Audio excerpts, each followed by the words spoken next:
Soy Pablo Lascurain y esto es El Arte de Entender, un espacio para cuestionar y reflexionar sobre los temas que más afectan nuestro día a día y que no tenemos presente. Hola, ¿qué tal? ¿Cómo están? Bienvenidos a este nuevo episodio del Arte de Entender, un espacio donde nos gusta cuestionar, opinar y traer información distinta que nos ayude a encontrar mejores formas de llegar a la verdad que todos tenemos en nuestra vida. El día de hoy es el último episodio que vamos a dedicar al tema del miedo y hoy vamos a hablar del miedo en el último contexto que nos falta, que es en el contexto de la vida profesional. Cuando hablo un poco de la vida profesional, más bien trato de referirme a todo lo que no es vida personal digamos que por eliminación. Entonces, creo que principalmente en la vida profesional, en nuestro día a día, el miedo se visualiza como la capacidad o la incapacidad, dependiendo de la situación, de tomar decisiones, cómo tomamos decisiones y qué tan comprometidos estamos con esas decisiones. Me parece que esa es como la esencia del miedo en la vida profesional. Me parece que todos deberíamos estar en una ruta constante de tomar mejores decisiones, de sentirnos más cómodos con nuestras decisiones, de dejarlas de cuestionar o simplemente de entenderlas mejor. Creo que es parte de lo que a todos nos podría servir. Y cuando pensamos en la vida profesional, existen también otros miedos que, aunque comparten como esta esencia de tomar o no decisiones, nos afectan todos los días, ¿no? Me parece que uno de los grandes miedos que tenemos en la vida profesional es el miedo al fracaso, ¿no? Puede ser que lo exterioricemos de distintas formas, puede ser tal vez que para algunos sea como el miedo a qué van a opinar de ellos, su familia, o el miedo a decepcionar a alguien que quieren, o el miedo a no darle el nivel de vida que esperan las personas que están contigo. O sea, puede haber muchas formas en las que se vea, pero al final el miedo al fracaso, el miedo a fallar, el miedo a que no se logren las cosas que tú esperas, es uno de los grandes miedos en el mundo profesional. Para los que no lo saben, porque este podcast, bueno, pues habla de temas distintos y vive un poco en un mundo distinto, pero yo en mi vida profesional soy emprendedor, siempre he sido emprendedor, nunca he tenido un empleo, nunca he tenido un salario, cosa que en muchas veces, en muchas etapas de mi vida lo he lamentado, pero es verdad, nunca he tenido un salario, nunca he recibido, digamos, una nómina o un aguinaldo, nada de estas cosas. Y yo creo que en mi caso lo que me hizo valiente en la vida profesional fue un poco el siempre haber estado expuesto a que no había nada que perder, ¿no? Siempre haber estado en condiciones en las que si hacía lo que hacía, todo podría mejorar, pero por otro lado no había mucho que perder, ¿no? Entonces creo que eso, conectando con lo que hemos venido diciendo en episodios anteriores, conectó o acostumbró a mi amígdala a que yo siempre en mi vida profesional, y creo que es igual en mi vida personal, pero en mi vida profesional fui una persona que siempre apuesta por luchar, siempre apuesta por meterse, por hacer. Eso ha ido cambiando un poco con el tiempo. Creo que como muchos otros emprendedores, emprendedoras que hay, a veces pecamos de hacer demasiadas cosas, pero por otro lado creo que todos podemos llegar a un punto en el que tenemos un sano equilibrio de eso, ¿no? Pero regresando al miedo al fracaso, creo que, y a ver a cuántos les resuena esto, creo que el miedo al fracaso proviene regularmente, sí, de expectativas propias o ajenas, pero sobre todo la forma en la que nos incentivamos a hacer cosas que no queremos o hacer cosas que no hubiéramos hecho bajo otras condiciones, ¿no? Y creo que en ese sentido, cuando hablamos de estas condiciones, podemos empezar desde una etapa muy temprana, ¿no? Desde, tal vez para muchos fue la secundaria o la prepa o en Estados Unidos en high school. Y desde ahí empieza como esta vida en la que muchas veces empezamos a consumir promesas que nadie hace, pero nosotros sentimos que nos están haciendo, ¿no? Entonces, la promesa de que si sacas buenas calificaciones te van a aceptar en una buena universidad. La promesa de que si tomas actividades adicionales, eso va a hacer que seas más valorado para otras escuelas. La promesa de que te concentres en aprender mucho más cosas que las que se requieren en la escuela. Todas estas promesas que en realidad no hay nadie que te las haga. Para mí el componente básico de alguien que te hace una promesa de intercambio es que tú tengas a alguien con quien ir en caso de que si lo haces y no te cumplen, tengas un lugar o un espacio o una persona donde puedas reclamar. Y te pongo un ejemplo. Si tú te contratan en cualquier empresa, en la empresa Alfa, y entonces en Alfa alguien te dice, mira, Fermín, tú vas a tener estas 5 labores, tu horario va a ser este y te vamos a pagar tanto. Si tú cumples tu horario y haces tus acciones y no te pagan, tú puedes ir con quien te contrató y decirle, oye, tú me prometiste esto, firmamos este contrato y ahora quiero que me hagan efectivo mi pago. ¿Qué pasa en contraste si tú durante tu high school, durante tu secundaria preparatoria, sacas las mejores calificaciones, te metes a todas las actividades extracurriculares y luego llegas a una universidad como Stanford o Harvard y no te aceptan? ¿No? Ahí no hay nadie con quien puedas quejarte, ni tienes nada, o sea, es una promesa que nadie te hizo, es una promesa que tú te vendiste solo y que entonces ahí es donde empezamos un poco estas dinámicas de cómo se desenvuelve nuestra vida profesional y cómo vamos construyendo o miedos o valor alrededor de ella, ¿no? Yo creo que en mi experiencia, la vida siempre fue entender que quien se hacía estas promesas era yo. Y por lo tanto que si yo cumplía con mi parte de la promesa y la promesa no se configuraba, solo había una de dos. O el diagnóstico o el alcance de la promesa que yo había hecho hacia mí mismo fue incorrecto. Por ejemplo, el decir, oye, si tú trabajas 20 horas al día, en 5 años deberías tener 10 millones de dólares.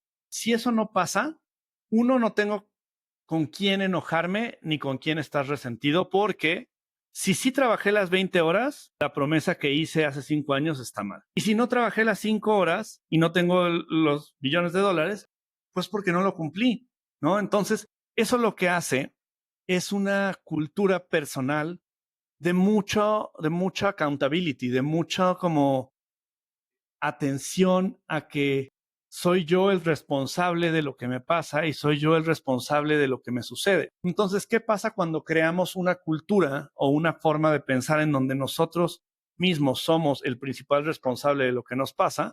Pues básicamente lo que sucede es que empezamos a vivir una vida en donde, como la responsabilidad es solo nuestra, cambia un poco la perspectiva y le quitamos poder a los demás. Y cuando tú le quitas poder a los demás, cuando un día tú decides no tomar o no dar responsabilidad a los demás en la medida de lo posible, creo que te vuelves una persona mucho más valiente a la hora de decidir, porque no estás anclado o no estás amarrado a esas otras personas o a esos otros resultados o a esas otras situaciones que no están en nuestro control. Incluso nuestras propias situaciones no están bajo nuestro control. Entonces, regresando un poco al tema de cómo tomamos decisiones, creo que la mayoría de las personas toman decisiones con base a evitar o controlar los miedos, mismos miedos que no tienen identificados o profundizados, ¿no? Entonces, tienden a tomar decisiones de forma muy lenta, tienden a cuestionar mucho si esas decisiones son lo mejor o no. Y por último, la constante es un sentimiento de incertidumbre. No sé si decido cambiar de trabajo, no sé si me va a ir mejor. Si me quedo aquí, no sé si me va a ir mejor. Si me mudo a otra ciudad, no sé si me va a ir mejor.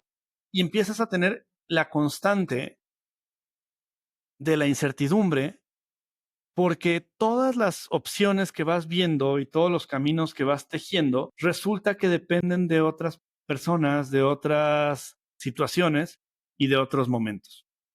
Entonces, me parece que el músculo del valor en el mundo profesional justamente está en qué tanto accountability, qué tanta responsabilidad tomas tú sobre tu vida profesional. Y cuando hablo de esta responsabilidad, no solo es observar, ¿no? Yo me acuerdo que yo tengo una vida académica bastante pobre y bastante mala. Yo estudié Derecho en Acapulco, pues que me parece que tanto la carrera de Derecho, con excepción de algunas pocas universidades, como estudiar en un lugar que es conocido por ser un puerto turístico, pues me parece que es una vida académica bastante pobre. que aparte nunca me interesó. No hay ninguna razón por la que yo estudié derecho, ni me gustaba derecho, ni nunca pensé dedicarme a eso. Pero yo desde muy chico pensé, ¿qué podía hacer yo que me pareciera muy bueno? Entonces en algún momento me dediqué a observar las personas que estaban a mi alrededor, que admiraban un poco de mí y que admiraban de lo que yo podía poner en la mesa, que no es ser abogado, que no es ser contador, porque eso, y más tristemente en un lugar como México, sales con una cantidad módica de dinero y puedes conseguir un abogado o un contador o un arquitecto o cualquier profesión. No era eso. Entonces, para mí, después de un ejercicio de reflexión fue, creo que lo que yo hago muy bien es resolver problemas, porque es para lo que me busca la mayoría de las personas. Esto fue tal vez cuando yo tenía como 20 años o por ahí. Y entonces, ¿a qué me refiero con tener este accountability o estas responsabilidades personales? Ok, si yo soy bueno para resolver problemas, y eso es lo que hasta cierto punto creo o creía que me hace especial, ¿cómo tomo yo responsabilidad? Pues volviéndome mejor para resolver problemas, volviéndome atractivo en el mundo de la resolución de problemas de tal forma que los demás, empresas, clientes, como ustedes les quieran llamar y dependiendo de su situación, empleadores, me consideren atractivo y me puedan sacar del montón. ¿A qué montón me refiero? Pues me refiero al montón que tienen o tenemos una vida académica pobre, que no tenemos experiencia trabajando en grandes empresas o yendo a grandes universidades, pues que me saquen del montón porque tendrán una base y un fundamento para hacerlo. Entonces, mi responsabilidad es, si nadie, yo me acuerdo cuando tenía 22, 23 años, que evidentemente nadie valoraba mi capacidad para resolver problemas, era qué hago para que me vean, y para nada era un tema ni de marketing, ni de exposure, ni de ahora marca personal y todos estos temas. No, no, no. Era un tema de cómo te explico que yo puedo ser mejor para hacer algo. Entonces, ¿qué hice yo? Pues bueno, crear todo un set de conocimientos en psicología, en comportamiento humano, en comportamiento social, en cómo se desenvuelven las situaciones personales, cómo se desenvuelven las situaciones sociales, y a partir de ahí crear todo pues este set como de herramientas que cuando yo estuviera comparado con algo más, pudiera alguien decir, oye, pero Pablo tiene este set de herramientas que no tiene la otra persona y que para muchos no es valioso y para otros sí. Entonces, a mí me parece interesante cuando una persona llega y me dice, oye, Pablo, es que yo no sé si emprender o si quedarme en mi trabajo o si tomarme un año sabático. Me parece que las decisiones que considera están tan lejos y tan distintas que hay un problema mucho más de qué tanto sabes o qué tanta sensibilidad tienes a cuáles son tus miedos y cuáles son tus inseguridades en el mundo profesional, ¿no? Hay muchas personas en el mundo profesional que lo que les alimenta es la jerarquía, ¿no? O el poder percibido dentro de una empresa. Pero hay otro grupo enorme de personas que lo que quieren es crecer intelectualmente. Para muchos que no estén familiarizados, hay un término que se llama need to be needed, que básicamente es como la necesidad que tenemos todos de ser necesitados. Y igual hay otro que es como la necesidad de sentirnos útiles y sentirnos valiosos como parte de un grupo. No solo es el sentido de pertenencia que se va siempre, sino es el sentido de que somos valiosos y agregamos valor en el grupo en el que pertenecemos. Entonces, este tipo de cosas, este tipo de reflexiones, me parece que empiezan para todos nuestro camino de cómo nos podemos ir sintiendo más valientes en nuestra vida profesional. Si tú no sabes por qué la empresa A te valoraría mucho más que a cualquier otro candidato porque tú sabes de comercio entre China y Tamaulipas, pues probablemente eso es lo que te da inseguridad y por eso pones tu currículum en 500 empresas, porque no tienes idea por qué alguna te valoraría más. Si tu carta más fuerte profesionalmente hablando es que sacaste 9 en una universidad de nivel medio, pues perdón que te lo diga, pero está un poco en chino que tengas una seguridad y crees esta valentía profesional, ¿no? Porque tú mismo no entiendes por qué eres mejor o mucho mejor y tampoco te queda claro para quién eres mucho mejor, ¿no? Habrá muchas empresas que cuando sepan cómo resuelvo problemas yo, no solo no sea mejor, sino les parezca mucho peor. Pero habrá algunas que digan, oye, A mí me parece mucho más valioso que Pablo sepa sobre comportamiento humano a que tenga un MBA en Stanford, ¿no? Y ahí es donde creo que empieza este proceso de ir hilando e ir haciendo como poco a poco nuestra seguridad. Y es a partir de esta seguridad que podemos empezar a disminuir nuestra, nuestra capacidad de vivir desde el miedo en la vida profesional. Hay este concepto dentro del mundo moderno, en el mundo profesional, que se llama Limchin. Y Limchin es como este concepto creado, no estoy seguro quién lo creó, yo lo aprendí o lo vi por primera vez a través de Seth Godin, que es un autor bastante interesante, es un emprendedor también bastante interesante. Y básicamente lo que propone en el libro es que hay una serie de personas que van construyendo este perfil del que habló, esta mezcla de características multidisciplinarias que no es ser abogado, no es ser arquitecto, no es ser ingeniero, sino es una mezcla extraña, por llamarla de algún modo, de capacidades, de tal forma que cuando estas personas se van construyendo, las empresas no sabían que buscaban a una persona como esas, pero una vez que la tienen, necesitan crear un cargo específico para esa persona. Y no quiere decir que la persona sea un genio o no quiere decir que la persona, simplemente quiere decir que es la persona que es un ingeniero que también sabe de psicología y le gusta la contabilidad y es muy bueno para liderar equipos. Son estas mezclas extrañas lo que yo creo que cada día va a hacer más fácil que todos nos volvamos valiosos en nuestra vida profesional y en el proceso de ir aprendiendo qué es lo que podemos hacer que no solo sea el camino que todos siguen, ¿no? Y el camino que todos, por el cual todos quieren competir, ¿no? Por el cual todos quieren tener un MBA en Harvard y cada uno sacar más calificaciones que el otro y cada uno tener más diplomados en las mejores universidades. Siento que ese mundo está profundamente saturado, está profundamente competido y dicho sea de paso, el valor de esas personas también va disminuyendo, ¿no?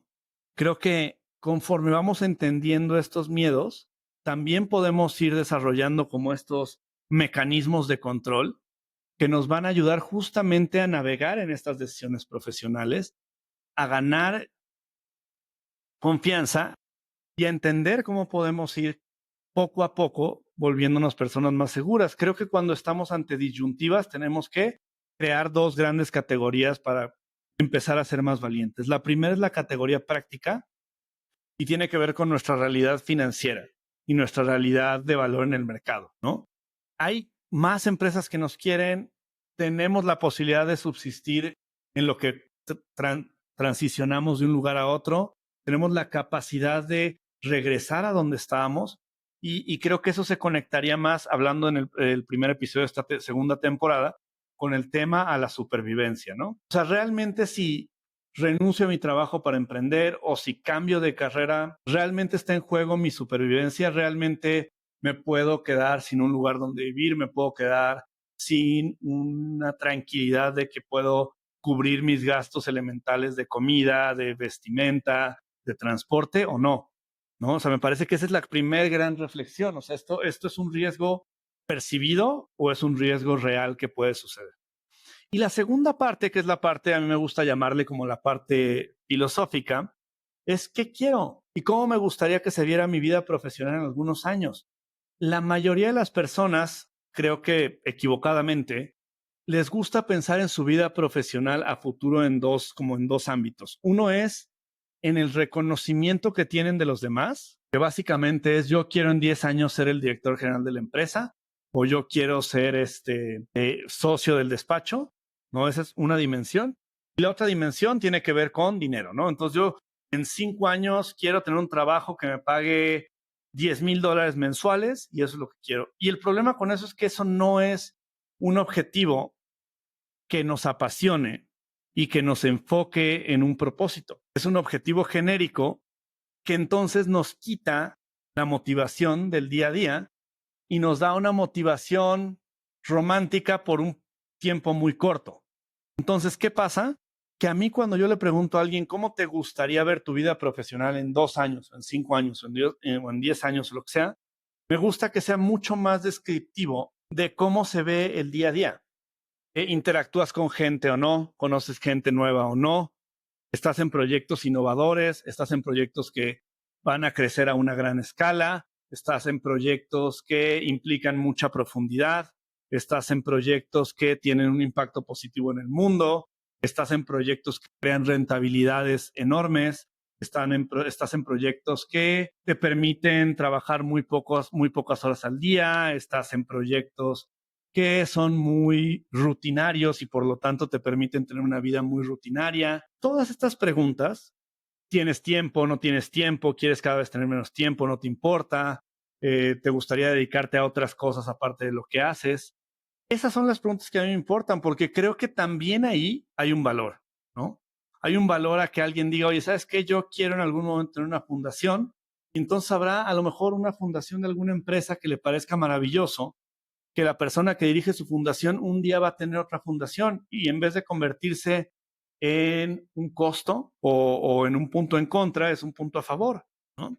Tal vez la persona que dice, oye, ¿sabes qué? Yo quiero un trabajo de medio tiempo porque quiero estar en casa cuando nazcan mis hijos o cuando crezcan mis hijos. Va a haber alguna empresa que diga, oye, a mí me parece increíble porque yo tal vez no tengo dinero para pagarte un tiempo completo, pero quiero tu talento y si te comprometes conmigo podemos hacer cosas increíbles. Creo que el empezar a construir esas reflexiones de cómo queremos que se vea nuestra vida profesional en 5 años, en 2 años o en 10 años, en el día a día, es la parte poderosa, y no pensar en un puesto y no pensar en un sueldo que, lejos de ser un mapa, son pues una meta genérica que no nos ayuda a saber hacia dónde caminar y mucho menos hacia dónde correr. Entonces, cada vez que tengas que tomar una decisión, y creo que esta es la reflexión de este episodio, piensa en 2 cosas. La primera es, piensa con qué miedos se está interponiendo. Acuérdate que hablamos de los 3 miedos: miedo a morir, miedo a no tener formas de supervivencia y miedos a no construir un legado. Piensa a qué miedos está conectado y piensa en qué tan real o no es el miedo. Porque a lo mejor el miedo en la mayoría de los casos son creaciones de nosotros. Tal vez no te vas a quedar sin qué comer, tal vez no te vas a morir, tal vez no estás renunciando a tu legado, ya sea tener hijos o ya sea construir algo que sea positivo en el mundo. Tal vez solamente lo estás cambiando o lo estás postergando o lo estás adelantando. Entonces, seamos conscientes de esto. Asumamos la máxima responsabilidad sobre nuestras vidas profesionales, aun y cuando seamos personas que somos colaboradores en otra empresa, personas que no dirigimos nuestros negocios. Seamos responsables de nuestros avances, de nuestros puestos, desde la capacitación, desde la curiosidad, desde construir más de lo que se espera de nosotros, porque a diferencia de lo que la mayoría cree, cada vez que a mí me toca ir a una empresa, ayudar a una empresa, darle consultoría, y pido que identifiquen quiénes son como los mejores empleados percibidos por la mayoría, siempre acaban siendo estas personas que dan más de lo que tendrían que dar, hacen más de lo que tendrían que hacer. No son las personas que a veces pensamos en el mundo corporativo que son las favoritas del jefe o son las que le caen bien a todo el mundo. La realidad es que muy adentro, las jefas, los jefes saben quiénes son las personas valiosas. Es triste que a veces no se les reconoce, pero se sabe su capacidad. Entonces, asumamos esa responsabilidad. Muchas gracias por acompañarme en este episodio y en esta sesión de los primeros episodios de la segunda temporada sobre el miedo. Nos escuchamos muy pronto y espero que cada vez tengan menos miedos y se conviertan en personas más valientes. Gracias. Hasta luego. Gracias por acompañarme en este episodio y como siempre, si tienes alguna pregunta o algún comentario, solo tienes que entrar a pablolascurain.com/pregunta y me encantará saber qué estás pensando.